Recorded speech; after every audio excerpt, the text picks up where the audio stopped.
नमस्कार दर्शक बंधु साई अनंत आश्रम को स्वागत। ज्योतिष शास्त्र में बुध एवं बृहस्पति का संयोग को बुद्धि एवं ज्ञान एक शक्तिशाली मिश्रण भाव में विवेचना कराए, जहाँ व्यक्तिर निष्पत्ति नेबा एवं बुझामणा को वृद्धि करे।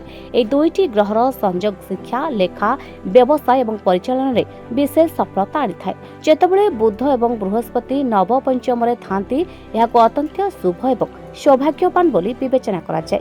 एही संयोग परे धन, क्यारियर, उन्नति एवं सामाजिक प्रतिष्ठा प्रदान करे एवं सकारात्मक चिंताधारा, सकारात्मक सुजोग एवं दीर्घकालीन सफलतार द्वार खोली थाए।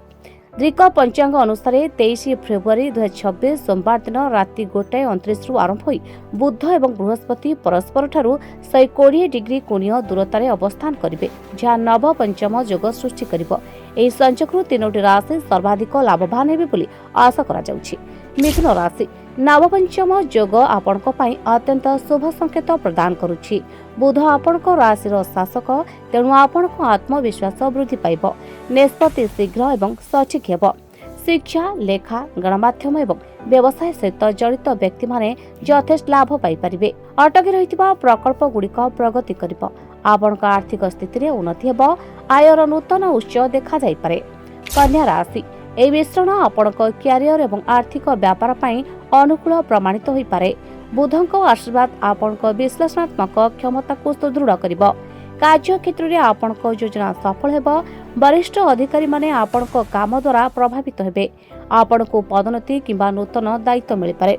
धनु राशि बृहस्पतिको राशि रे थिबारु एही मिश्रण आपणको पई विशेष फलप्रद हेब। भाग्य आपणको सपक्ष रहिब।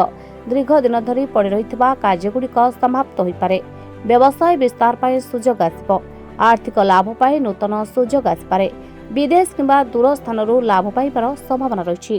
तमे पुओ को नहीं कि बाबा पाख आसला परे आपनकर कोन परिवर्तन हेछि? पुओर जो गोड़ हाथ फाटुतला तार भी कोन परिवर्तन हेछि? हाँ मो एमती जड़े सांग पिला शुणी आपण पाक आस कि आसला मो पु दीर्घ 7 वर्ष है जो कष्टा भोगुला मोर हृदबोध हो 7 दिन गला भाया लगे।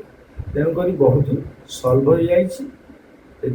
बाबा को कोटि कोटि प्रणाम। आउ महावीरी पंचमुखी महावीरी हनुमान को मो स्वामी जहाँ कहले मुझे से कहूँ चाहूँगी। तथा मोर अलग अनुभूति बाबा कहले मेडिटेशन करने आम 4 खाली मेडिटेशन कलापर काली मेडिटेशन मुझे निजे महावीर आसिक छुई पेटू देवी आ मुझे कष्ट पाई मो पुओ एमती कि बर्तमान अनुभव करुँच मो पुओ भविष्य संपूर्ण भल। अच्छा पुओ एडी आसिले परे मोर जति माने कष्ट थिला म आगुरु जमा चाली पाउ नथली। एडी जति सप्ताह भीतर आसिलेनी माने मते एते भल लागछि। म तो चाली होछि, बुझि होछि, खेली होछि, सब भल लागछि। आगु मु किछि करै